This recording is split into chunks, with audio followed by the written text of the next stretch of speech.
Dean, Moy Daggett, Mintan Swazi. Good afternoon. I'm Madeline Dean from the 4th Congressional District of Pennsylvania, Montgomery and Berks counties. As has been said, today marks the solemn anniversary of Russia, Putin's brutal invasion and assault on Ukraine 3 years ago today, and of course that followed the assault on Crimea and the Donbass in 2014. Today I join Ukrainians in my district and around the world in crying out against Russia's grotesque, illegal war. And I stand with the brave Ukrainians as they so valiantly fight to preserve and strengthen their young democracy. There's a lot to admire in what they are doing. They're protecting their culture, their economy, their very lives.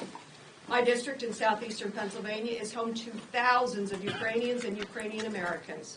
For 3 years, they have grieved, they have feared, and they've come together to support their young democracy back home in peril.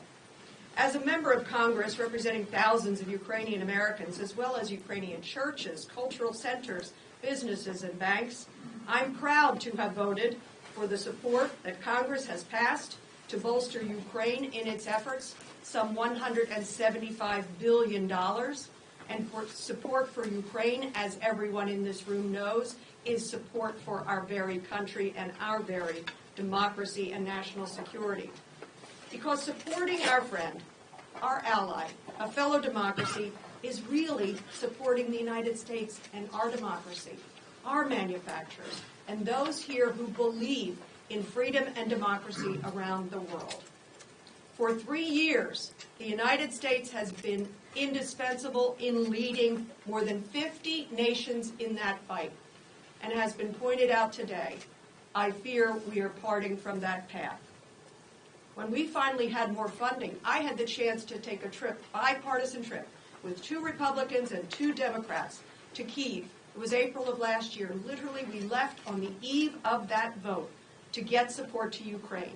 2 Democrats, 2 Republicans, a group of bipartisan lawmakers who met with President Zelensky and the military members there. You saw in their faces and in their eyes their desperation and their extraordinary appreciation. They thanked us and affirmed that we, the United States, is indispensable in this fight. And now look where we are. With a new administration, the betrayal that this president, Donald Trump, has brought to Ukraine, but it is also a betrayal of you and me. It's a betrayal of our very history to stand up against oppression. His lies about who started this, they are wrong, legally and morally.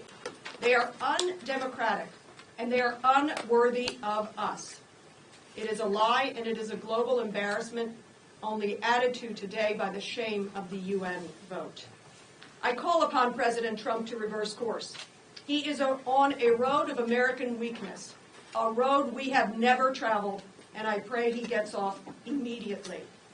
And in the end, I'll note that I'm very proud to stand with the Ukraine Caucus, with the co-chairs and Representative Wilson, who joined us. But I will also note my disappointment.